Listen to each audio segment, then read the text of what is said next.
Jadi sebelum itu saya ingin memperlihatkan sebuah gambar. Gambar ini memperlihatkan beberapa pasien yang menderita HIPS. Jadi mungkin di sekitar kita, di sekitar kita, ketika kita di suatu rumah sakit, mungkin kita pernah melihat ada gambar seperti ini, di mana ada gambar pasien yang sangat kurus, kering, kemudian makin tidak terlihat lagi sehingga tulang-tulang itu menjadi kelihatan. Ataupun mungkin pasien yang dia menderita banyak kemudian di sekitar daerah mata, kemudian banyak dia penyakit kulit yang muncul pada dirinya, ataupun pasien tersebut mengalami penurunan berat badan. Nah, kita perlu bertanya, apa yang terjadi pada pasien tersebut? Kenapa bisa seperti itu? Kenapa bisa pasien tersebut datang ke rumah sakit, diobati, dikasih obat yang masyarakat kurang obat paten, tapi kenapa penyakitnya tidak sembuh? Kenapa diobati, tapi penyakitnya tidak sembuh? Artinya tidak ada perubahan, malah ditambah parah. Nah, bahkan sampai ada yang berikutnya, sampai yang berkarya kronis dan sebagainya. Kenapa bisa terjadi? Nah, ternyata semua pasien-pasien yang saya jelaskan tadi merupakan pasien-pasien yang sekarang sedang dalam kesempatan yang sains. Jadi sekarang kita bertanya, sebenarnya apa sih yang dimaksud dengan penyakit HIV/AIDS? Jadi sebenarnya HIV dan AIDS itu merupakan suatu gabungan di mana HIV itu merupakan penyebabnya, virusnya, dan AIDS itu merupakan penyakitnya. Jadi HIV itu merupakan singkatan dari human immunodeficiency virus, yaitu sebuah virus yang bisa menyebabkan penurunan kekebalan imun sistem tubuh seseorang. Jadi itu virus tersebut yaitu langsung menyerang sistem kekebalan tubuh kita, dan dalam hal ini diperankan oleh sel darah putih, sehingga sel darah putih menjadi rusak, sel kekebalan tubuh kita rusak, sehingga menyebabkan tubuh kita rentan kepada berbagai macam penyakit, sehingga menyebabkan tubuh kita bisa menderita diabetes, bisa menderita penurunan berat badan, laju kronis dan sebagainya. Sedangkan AIDS adalah merupakan nama penyakitnya, yaitu singkatan dari immunodeficiency syndrome, yaitu ketika seseorang telah mengalami infeksi dari HIV yang lama, maka dia bisa menderita penyakit sindrom AIDS yang menyebabkan di dunia itu biasanya sudah tidak lama lagi. Jadi skemanya yang saya ingin sampaikan berbagi seperti ini. Jadi normalnya kalau kita lihat ini, pada penelitian yang dibagikan normalnya itu ada derek atau berhitung yang bisa mempengaruhi segala macam jadi kuman, virus, bakteri, jamur itu masuk ke dalam tubuh mereka dan masuk ke dalam tubuh kita. Jadi ada derek yang disimpan. Derek ini dikenal dalam sebagai sel darah putih. Jadi kalau itu yang kita pelajari semua itu ternyata mereka adalah dereknya. Jadi ketika ada kuman masuk ke dalam tubuh kita, baik melalui saluran nafas, saluran makanan, atau yang lain-lain, itu akan dilakukan oleh sel darah putih ini. Dia akan dihilangkan oleh sel darah putih ini. Nah, tetapi pada kondisi di mana orang-orang terjadi penyakit AIDS, di mana virus tersebut datang menyerang ke dalam tubuh, maka virus AIDS tersebut menyerang sel darah putih ini, sehingga sel darah putih pun akan musnah, maka tidak akan ada lagi yang membantu tubuh kita untuk sebagai derek untuk melawan bakteri-bakteri jahat yang lainnya yang mencoba untuk masuk ke dalam tubuh kita, sehingga menyebabkan tubuh kita menjadi rentan terhadap berbagai macam penyakit. Jadi kuman, infeksi bakteri lain itu bisa masuk dengan gampangnya ke dalam tubuh kita, sehingga kita ini menjadi rentan untuk sakit. Saya kira seperti itu. Nah, jadi seperti di pertemuan yang lain, saya itu selalu menjelaskan terlebih dahulu tentang sejarah. Kenapa bisa HIV itu muncul di dunia? Bagaimana awalnya dia ditemukan? Jadi sejarah HIV ini sebenarnya bukan berasal dari Indonesia. Jadi HIV itu diketahui yang pertama ditemukan dan diidentifikasi oleh ilmuwan dari Amerika. Itu ternyata mereka di dunia itu berasal dari sebuah hewan monyet. Jadi hewan monyet itu yang menularkan virus hepatitis ini ke manusia. Itu diteliti pada tahun 1926. Nah, kemudian pada tahun 1942 ketika virus tersebut sudah menular dari manusia ke manusia, ternyata ilmuwan tersebut mengidentifikasi bahwa ternyata orang-orang yang berprofesi sebagai guide yang memiliki kasus medis itu lebih rentan terkena, tapi penyebarannya lebih cepat dari orang yang Nah, kemudian pada tahun 1947 akhirnya virus ini masuk ke Indonesia. Nah, virus ini masuk ke Indonesia pada tahun 1987 dibawa oleh seorang turis dari luar negeri. Itu berasal dari turis Belanda dan dia masuk ke Indonesia, masuk ke ketika turis tersebut sedang berwisata di daerah Bali. Dari situ dia didiagnosis penyakit ini dan dalam waktu 2 hari meninggal. Jadi waktu itu tidak bisa sempat dicari tahu bagaimana diagnosis bagaimana saja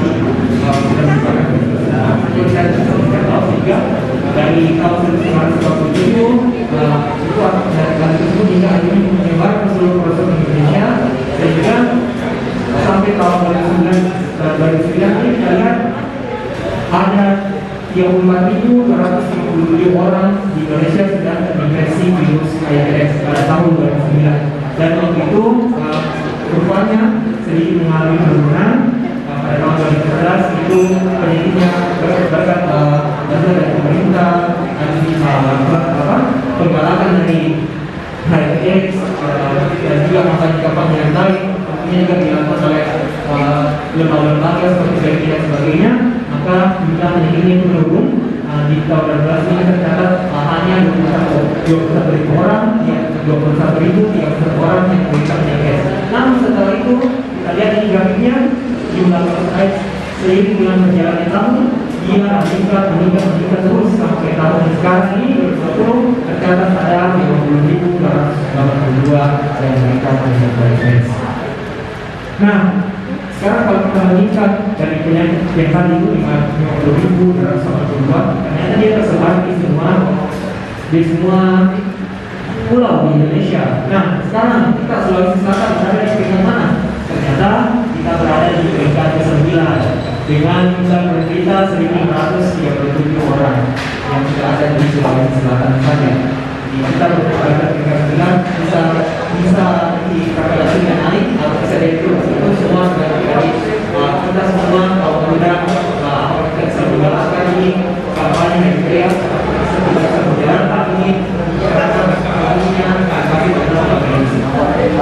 nah ini kalau kita tahu virus AIDS ini ada jenisnya bentuknya seperti ini. Jadi virus AIDS itu bentuknya seperti ini, bentuknya itu heksagonal, jadi dia bersih-bersih dan itu banyak sekarang-sekarangnya.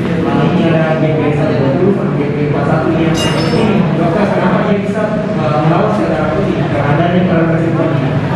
Nah, itu termasuk virus, artinya bukan dia bukan bakteri dan jamur ditandai dengan dia itu sel bukan sel dan dia itu ukurannya ternyata 50 kali lebih kecil dibandingkan bakteri. Dan juga dia itu merupakan parasit yang dimana dia hanya bisa hidup di inang yang hidup di dalam sel yang hidup. Jadi kalau ada mati, orang yang sudah mati itu tidak bisa menularkan penyakit AIDS karena virus ini cuma bisa berkembang biak di dalam sel yang hidup atau orang yang hidup. Nah, jadi bagaimana virus HIV/AIDS itu bisa ditularkan? Jadi mungkin kita pernah baca kita pernah baca sebuah majalah atau artikel yang mengatakan bahwa HIV/AIDS itu bisa menular melalui 4 hal. Yang pertama itu adalah darah. Darah, HIV/AIDS bisa menular melalui darah. Yang kedua itu adalah cairan sperma. Yang ketiga itu adalah cairan vagina.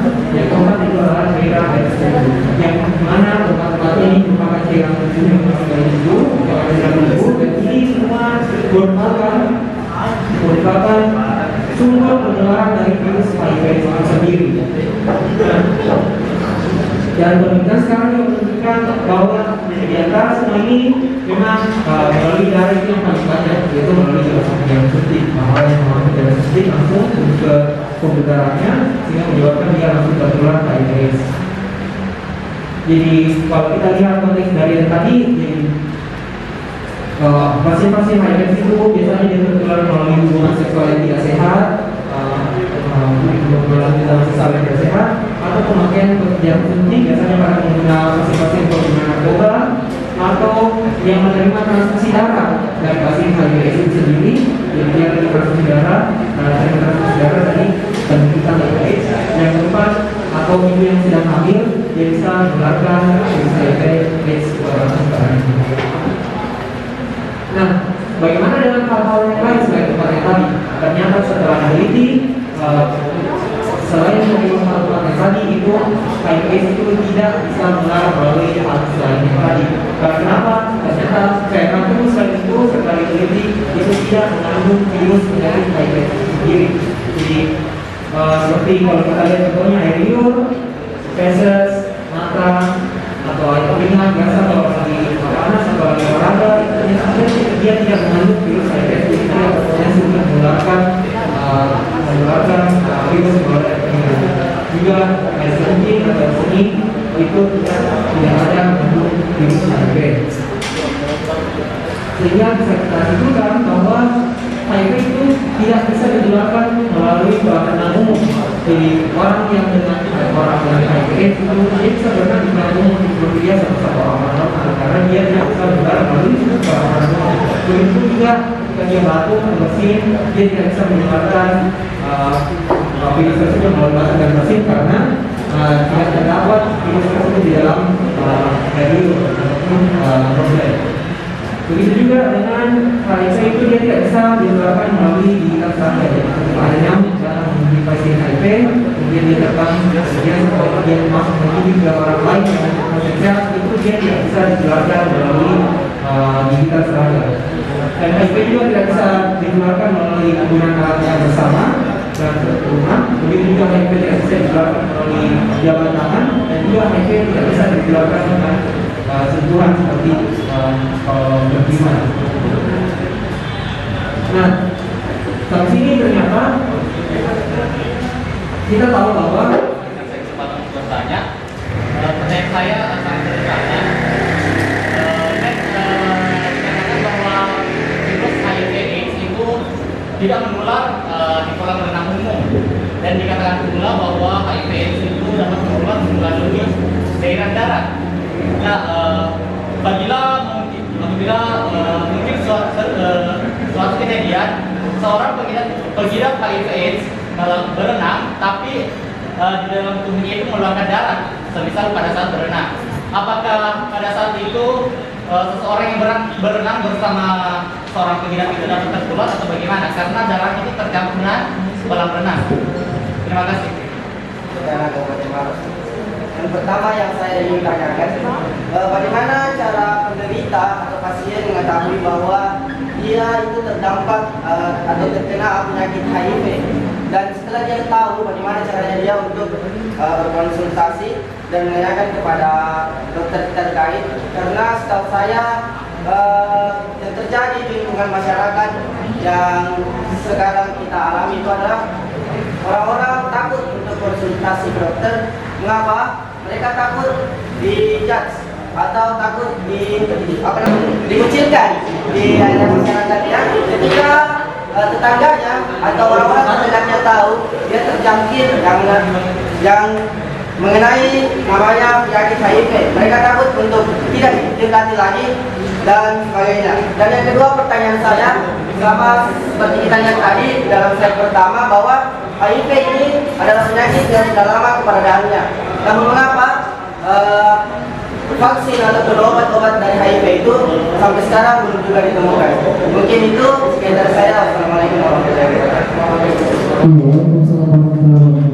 Terima kasih dan pertanyaan yang luar biasa tentunya yang langsung saja akan dijawab oleh Dr. Gunawan selaku narasumber pertama kita dalam acara World AIDS Day 2020. Dengan ini waktu dan tempat kami bersama.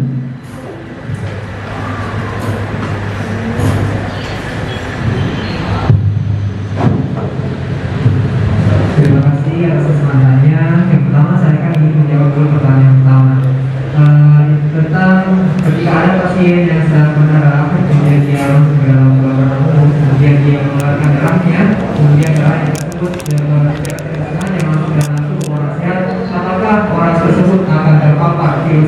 ini atau tidak? Maka jawabannya adalah tidak. Kenapa? Yang kita tahu di kolam renang pertama itu ada suatu zat yang bernama karbonik. Jadi air karbonik ini dimasukkan ke dalam kolam renang. Tentunya setiap kolam renang biasanya dia mempunyai karbonik.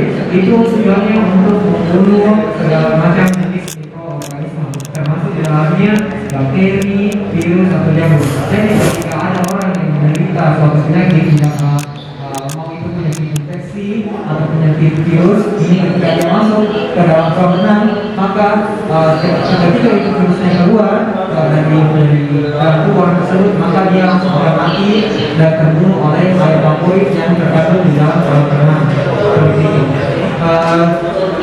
Terus pertanyaan yang kedua, tentang bagaimana caranya seorang pasien itu mengetahui bahwa dia itu mengidap penyakit HIV dan bagaimana penanganannya. Jadi kita tahu untuk memastikan seseorang itu mengidap penyakit HIV atau tidak, pertama kita harus tahu adakah faktor risikonya atau tidak. Jadi adakah pasien tersebut sudah tertular dari cairan yang sempat semacam bisa sebutkan tadi, apakah dia sudah ada kontak seksual dengan orang yang menderita HIV atau berhubungan dengan yang suntik, ataupun juga berkontak dengan pasien-pasien HIV sebelumnya, cairan-cairan HIV sebelumnya. Maka ketika hal tersebut ada, maka kita akan lakukan pemeriksaan laboratorium. Pemeriksaan laboratorium di sini kita ambil darahnya, kemudian kita lihat jumlah sel darah pakainya. Dalam hal ini CD4, kita lihat jumlah sel darah pakainya apakah mengalami penurunan atau tidak. Karena seperti yang saya jelaskan tadi, yang diserang oleh virus HIV ini adalah sel darah putihnya, dalam hal ini CD4. Jadi kalau misalnya dia terjadi pengurangan jumlah sel darah putih, berarti kemungkinan pasien tersebut menderita HIV. Nah, selanjutnya bagaimana penanganannya? Jadi kalau misalnya kita sudah mengetahui bahwa orang tersebut dia menderita HIV, maka kita harus cepat-cepat memberikan obat antiretroviral yang saya jelaskan tadi. Jadi obat itu diberikan fungsinya untuk mencegah bagaimana virus tersebut tidak berreplikasi, tidak berevolusi dan mencegah penularan dan lanjut ke orang lain. Terus untuk mengenai stigma dari masyarakat, tentunya kita bisa lakukan ada program pemerintah namanya PCT atau Voluntary Counseling and Testing. Jadi setiap pasien yang datang ke poli untuk mengambil obat HIV atau mengambil obat HIV, itu semua datanya dirahasiakan. Jadi dengan harapan dalam hal ini tidak ada lagi yang tahu, masyarakat tahu tentang ada orang yang berobat HIV atau tidak akan ada stigma yang terjadi antara masyarakat, sehingga semua data identitas semuanya dirahasiakan oleh pihak rumah sakit. Seperti itu. Nah, selanjutnya pertanyaan yang paling penting juga, kenapa vaksin HIV belum juga ditemukan sampai sekarang? Jadi kita tahu untuk cara kerja vaksin itu sebenarnya sederhana seperti ini. Misalnya kita ambil contoh vaksin kita contoh ambil vaksin polio. Misalnya ada penyakit polio, penyakit menular pada anak, kita ambil vaksin. Jadi cara kerja vaksin itu kita masukkan bakteri yang sudah dilemahkan, bakteri atau virus polio yang sudah dilemahkan ke dalam tubuh kita, kemudian membiarkan sel darah putih sistem tubuh kita untuk mengenalinya. Jadi dia akan mengenali sistem tersebut, sel darah putih tersebut, sehingga ketika bakteri atau virus polio tersebut datang kembali di masa yang akan datang, dia sudah siap, kekuatannya sudah besar dan dia sudah mempunyai pengetahuan tentang. Jadi sel darah putih kita ini merupakan sebuah sel yang sangat unik. Ketika dia terpapar oleh suatu kuman atau mikroorganisme penyakit, maka setelah dia terpapar, dia bisa menjadi bertambah kuat. Ketika dikasih masuk vaksin polio, polio oleh polio yang lemah, jadi dia tidak bisa menyerang penyakit pada orang tersebut. Maka sel darah putih ini dengan ini dia bisa menangani dan bisa mengambil pengalaman bahwa kuman ini seperti ini, bentuknya seperti ini, sehingga ketika polio tersebut datang lagi, dia bisa bertambah kuat. Nah, beda kasusnya dengan virus HIV. Virus HIV yang diserang adalah sel darah putih sendiri. Dan ketika dia datang, ketika diberikan vaksin, maka virus itu langsung menyerang sel darah putih. Jadi memang pertahanan tubuhnya memang yang besar, sehingga tidak ada yang bisa melawan bakteri atau virus apapun itu ketika dia datang, karena yang dirusak adalah sel darah putih sendiri. Mungkin itu saja dari saya. Mungkin silakan saya kembalikan kepada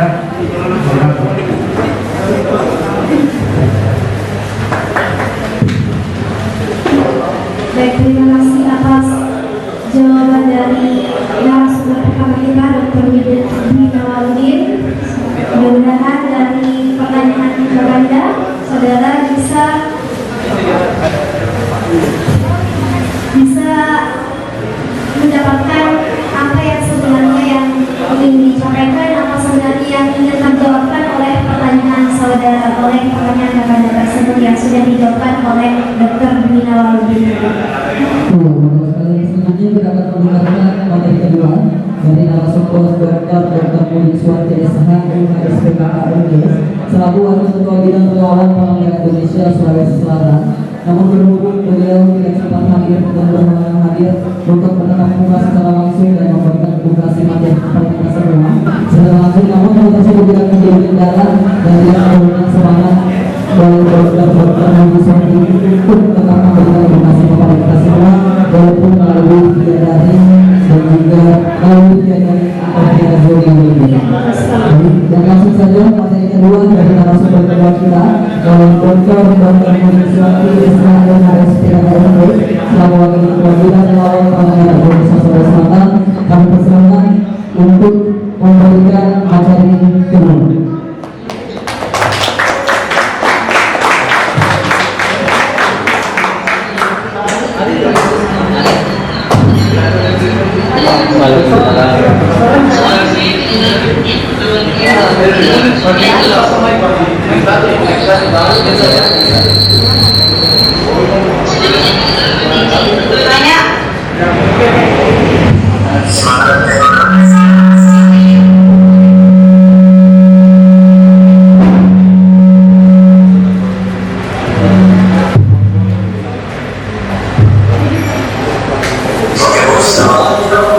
Sudah dengar suara saya?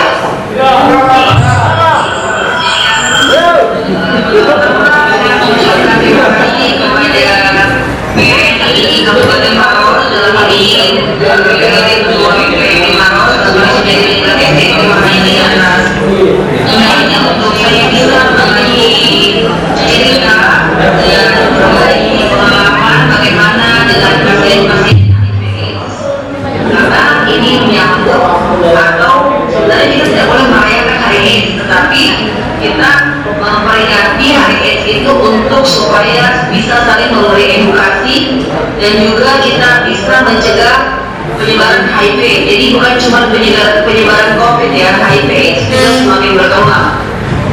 Yang saya hormati mungkin ada Dr. Dwi yang masih ada di tempat, yang saya hormati seluruh relawan di PMI Kabupaten Maros. Izinkan saya membawakan materi yang mungkin mohon maaf tidak bisa tershare, jadi saya ngomong saja boleh, insya Allah nanti ada pertanyaan atau ada tambahan atau mau berbagi cerita boleh. Jadi HIV AIDS itu sekarang mungkin sudah dijelaskan tadi Dr. Dwi bagaimana keadaan yang ada di Indonesia tentang penambahan pasien pada HIV AIDS, dimana tidak bisa kita pungkiri pertambahan pasien COVID hampir beda-beda tipis dengan pertambahan pasien HIV. Cuma sekarang kita bergelut di pandemi sehingga sedikit terlewatkan atau terlupakan sejenak. Namun kami dari tenaga kesehatan, kebetulan saya dokter spesialis kulit, di mana untuk pasien HIV itu sudah masuk ke bagian saya karena nanti saya yang mengkonsul ke bagian penyakit dalam kah, kalau dia batuk-batuk dan ke bagian lain. Jadi HIV itu masuk ke ranah kami karena berhubungan dengan infeksi menular seksual sebagai salah satu sumber penularannya. Nah, perlu kita tahu bahwa apabila tadi kan sudah dijelaskan mungkin oleh Dr. Dwi tentang bagaimana itu HIV dan semuanya secara umum. Saya ingin membuka mata kita dan ingin menjelaskan tentang bahayanya HIV dan bagaimana kita bisa hidup tenang bersama mungkin saudara kah, mungkin teman kah, atau kerabat yang mengidap HIV. Karena jangan sampai kita melakukan diskriminasi. Itulah yang memang masih sangat susah untuk terlaksana sebenarnya, karena secara fisiologis ada rasa takut orang untuk salaman kah atau pelukan kah, no human ya. Nah jadi HIV itu menularnya lewat jarum suntik. Biasanya pada pengguna narkoba jarum suntiknya berganti-gantian. Kalau tidak ganti sudah masalah. Cuman kalau berganti-gantian biasanya menular lewat jarum suntik. Yang kedua adalah oleh karena hubungan seksual antara laki-laki dan perempuan, atau yang lagi tren sekarang laki-laki dan laki-laki.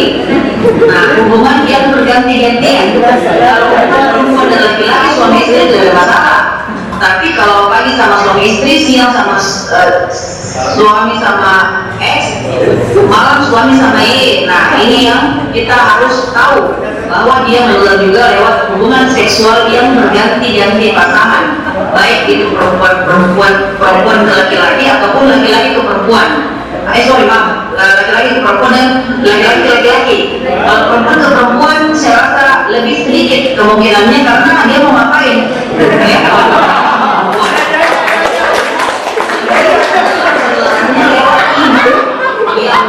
Mengikat HIV kepada anaknya yang lahir.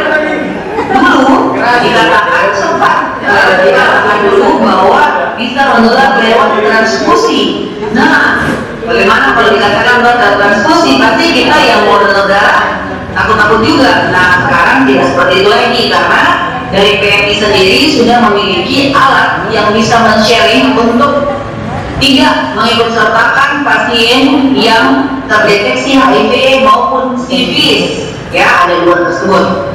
Nah kita perlu ingat bahwa HIV itu tidak menular melalui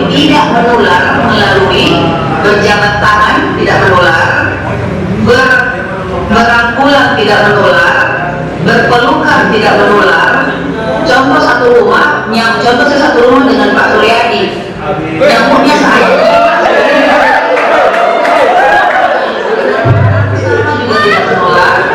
Tinggal serumah dengan pasien yang HIV dan memiliki contoh kamar mandi yang sama tidak menular, lalu memakai alat makanan dan minuman yang sama dengan penyakit HIV tidak menular, lalu bekerja, bersekolah, mungkin naik angkot atau di mana yang memang kita berdekatan itu juga tidak menular dan juga tidak menular lewat droplet atau udara. Jadi hanya betul-betul penularannya lewat penggunaan jarum suntik, jadi langsung berhubungan dengan darah. Yang kedua dengan jalan berhubungan seksual, dan yang ketiga dengan penularan lewat ibu.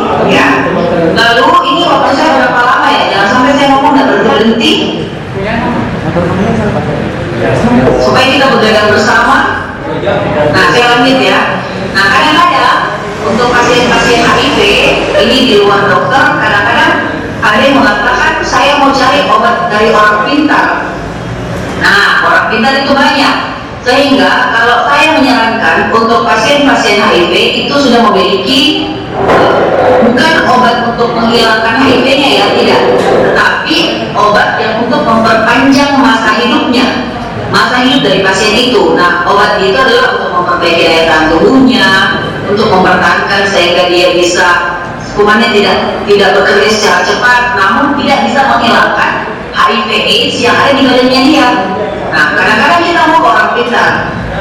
Untuk kita dilema orang awam, atau dilema awam kepada kami dari tenaga kesehatan, tidak dilarang untuk ke orang pintar, tapi tetap menjalankan untuk menggunakan obat-obat dari medis. Karena kadang-kadang kalau yang namanya pengobatan itu harus ada rasa percaya antara saya sebagai dokter dan pasien. Kalau pasiennya lebih percaya kepada orang pintar, obat yang saya berikan walaupun sebenarnya obatnya kadang-kadang kurang bisa bekerja karena efek dari psikologi.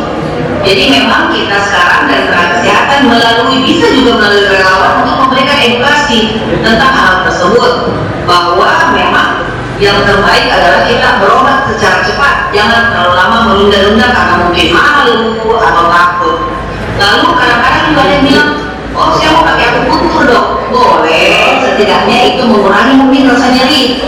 Karena ingat Ki, pada pasien HIV itu kalau di masa awal biasanya belum terlalu berat efek samping yang terjadi pada badannya, tapi berjalan dengan waktu 5 tahun, 10 tahun dia sudah mulai masuk penyakit-penyakit yang lain. Yang paling sering biasanya infeksi paru-paru. Jadi karena pasien HIV itu biasanya dia dengan TB, lalu dengan penyakit-penyakit kulit, banyak sekali pasien HIV, lalu penyakit-penyakit yang lain. Karena pada saat kita terinfeksi dengan HIV/AIDS, maka ingat semua benteng-benteng yang ada di badan kita untuk masuknya kuman itu semua tidak ada, habis semuanya. Sehingga bagaimana caranya seorang pengidap HIV harus bisa survive dengan obat-obatan dan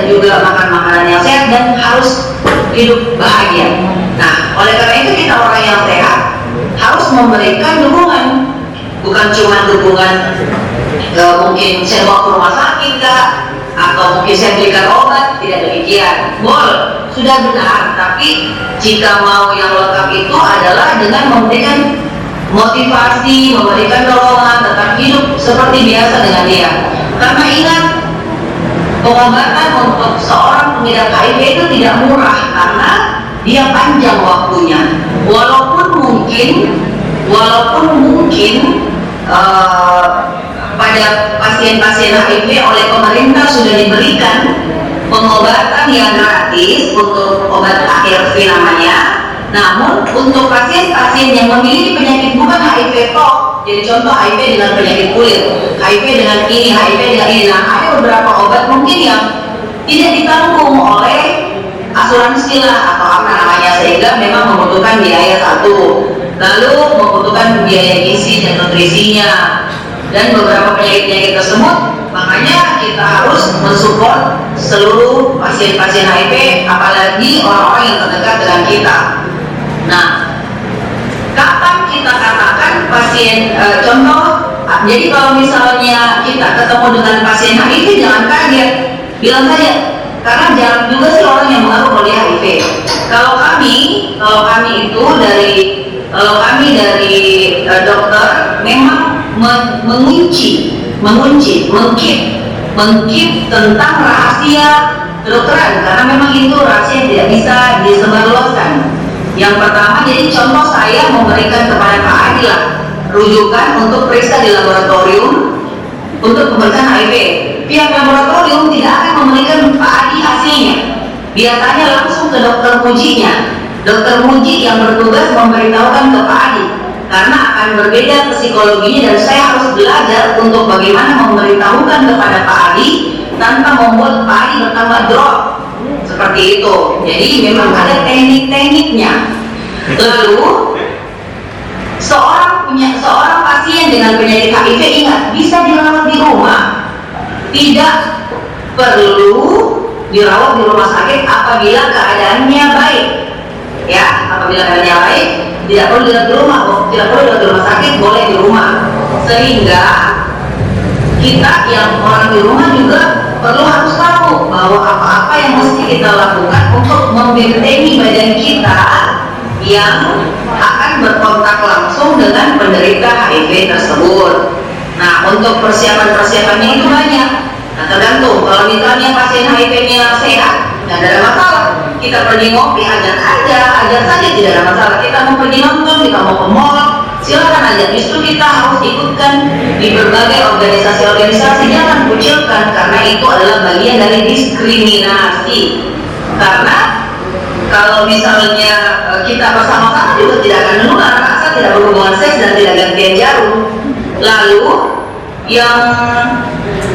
yang berikutnya adalah setelah setelah diri kita sudah safety dengan membentengi, jadi seorang pasien yang tinggal di rumah, contoh di rumah saya lah, jadi saya harus daya tahan tubuh saya bagus, makan saya harus banyak, ditambah dengan vitamin, lalu segala protokolnya di rumah, contoh harus membersihkan, harus pasien harus dalam zona nyaman, ventilasi, jangan ditaruh di kamar dalam kamar terus dilucikan seakan-akan dipasung, biasa saja. Kecuali pasien-pasien keluarga-keluarga yang memiliki penambahan penyakit lagi selain HIV, contoh ada luka dan lain-lain, nah itu mesti berkonsultasi kepada dokter.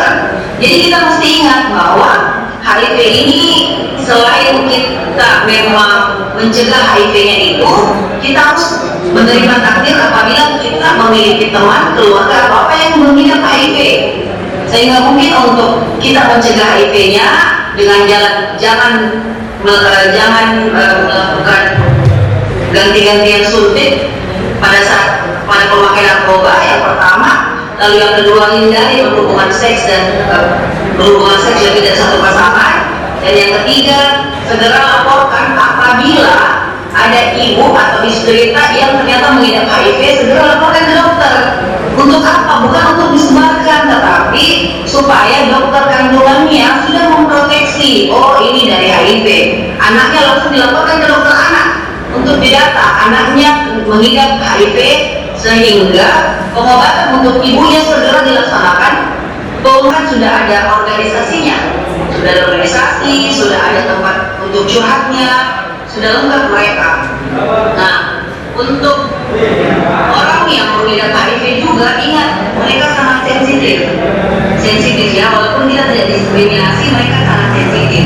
Sehingga yang kita mesti memang tambahkan untuk merawat pasien HIV harus lebih sabar, harus lebih pintar pada saat memberikan edukasi, jadi komunikasinya harus bagus.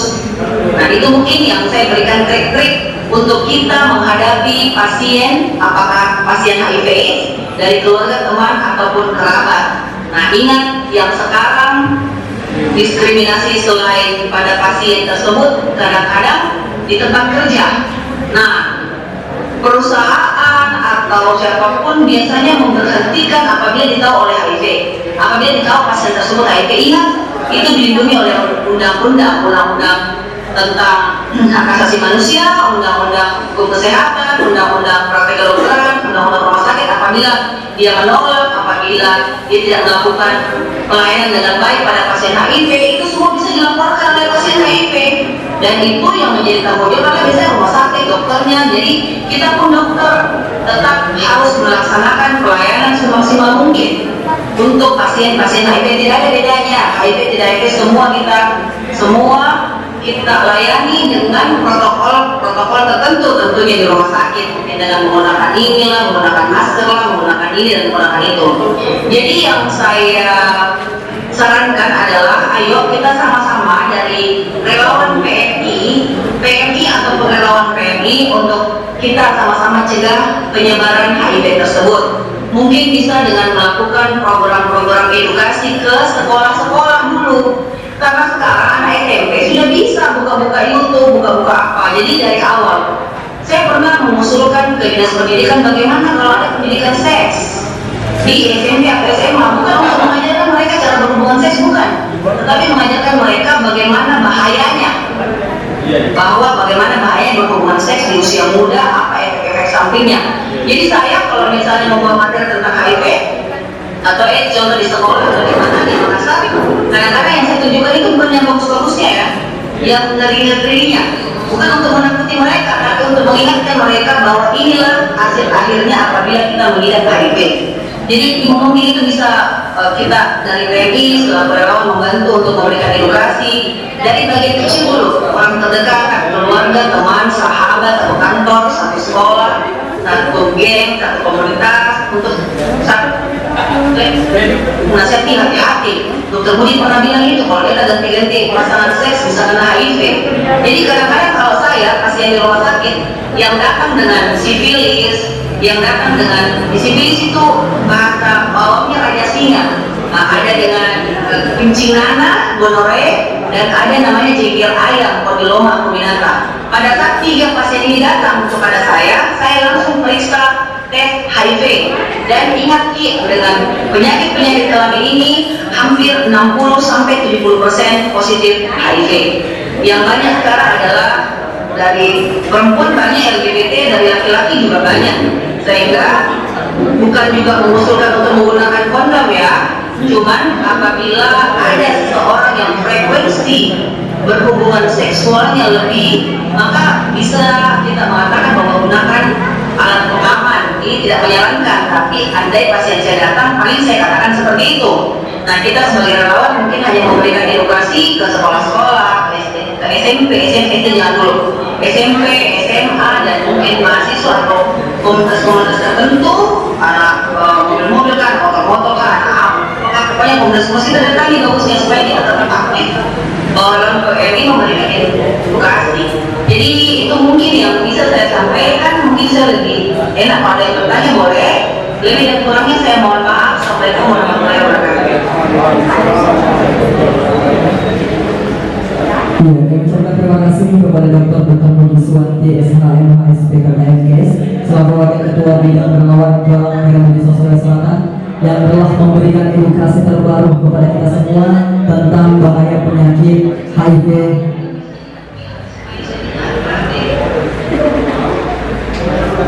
Ya, selain mengucapkan terima kasih Swati SPKK yang telah memberikan edukasi kepada kita semua tentang HIV/AIDS itu sendiri. Dan langsung saja kami persilakan kepada audiens yang ingin bertanya. Kami buka pertanyaan untuk satu orang. Jadi yang ingin bertanya silakan.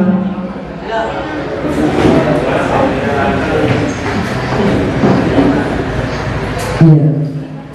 Sekali lagi bagi audiens atau teman-teman yang hadir pada kesempatan kali ini yang ingin bertanya kepada Dr. Muji Swati terkait materi yang baru saja dipaparkan, kami persilakan.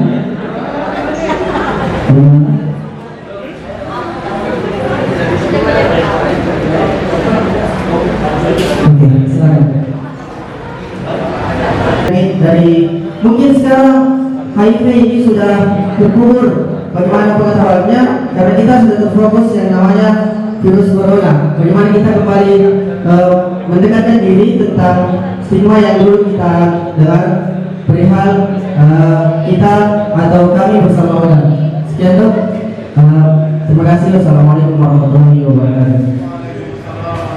Ya, Waalaikumsalam warahmatullahi wabarakatuh. Dan langsung saja kami persilakan kepada Dr. Muji Swati untuk menanggapi pertanyaan yang telah disampaikan barusan.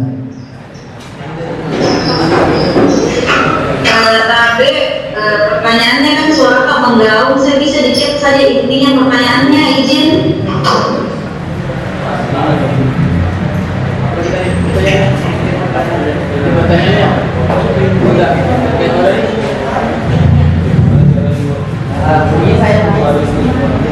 Mungkin sedikit dari pertanyaan saya ingin mempertanyakan bagaimana caranya kita mengembalikan pemahaman orang-orang tentang HIV.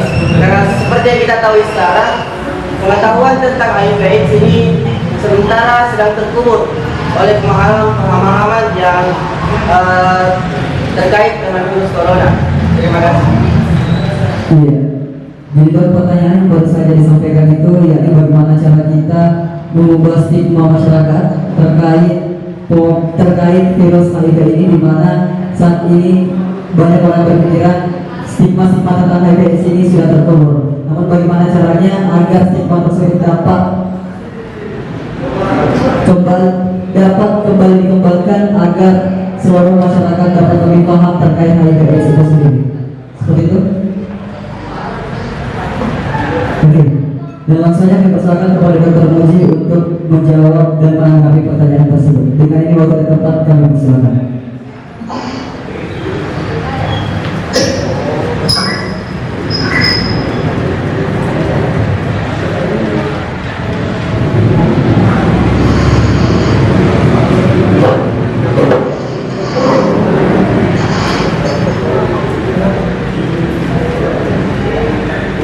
Iya, kami persilakan kepada Dr. Muji Swati untuk menanggapi pertanyaan yang telah disampaikan barusan.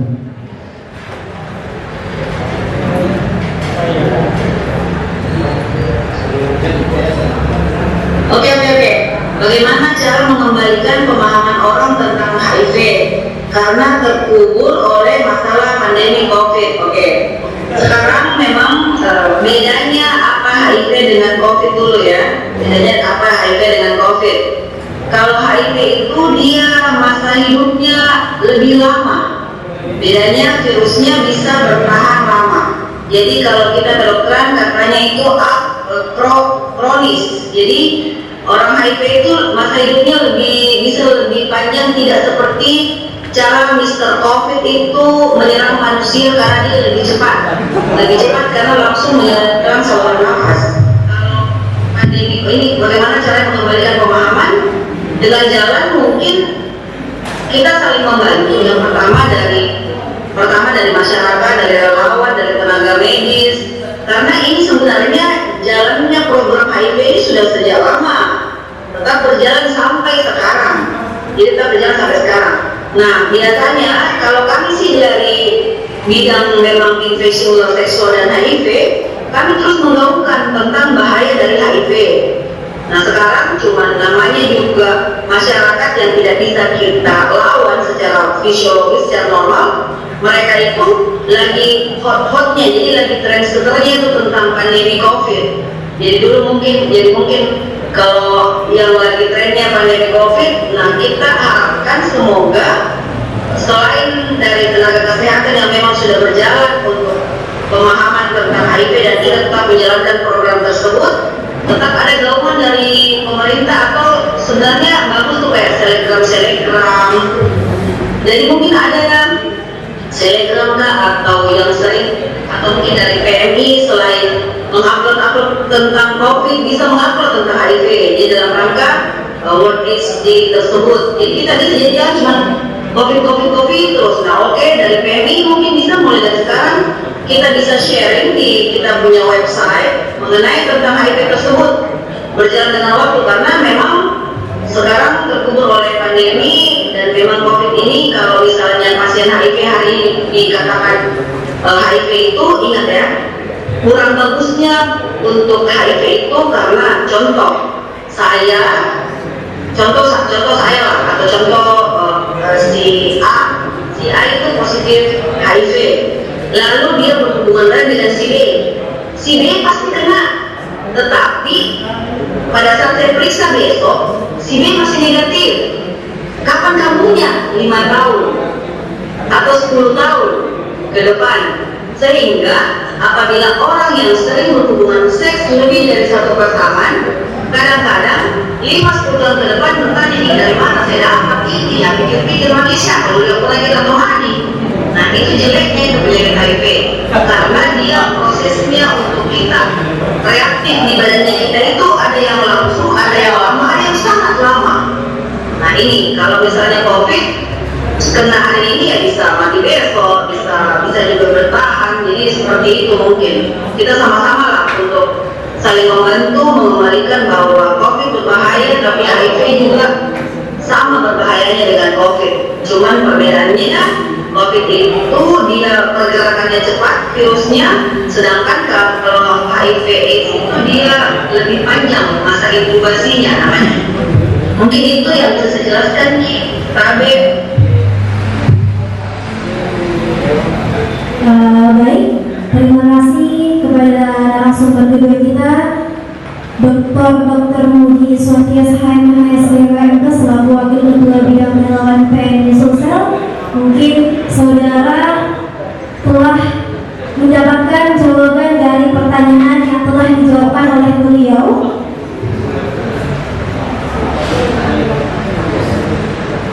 Maka dari itu kami ucapkan terima kasih kepada kedua narasumber kita, Dr. Budi Nawaluddin dan Dr. Muji Sotias HMHSDWMKes yang telah membawakan materi tentang HIV/AIDS, yang dimana kita memperingati Hari AIDS sendiri pada tanggal 1 Desember 2020, yang dimana bukan kita merayakan HIV/AIDS sendiri yang telah dikatakan oleh Dr. Muji, tetapi kita bagaimana kita untuk mencegah, bersama kita cegah HIV, bersama kita cegah AIDS itu sendiri.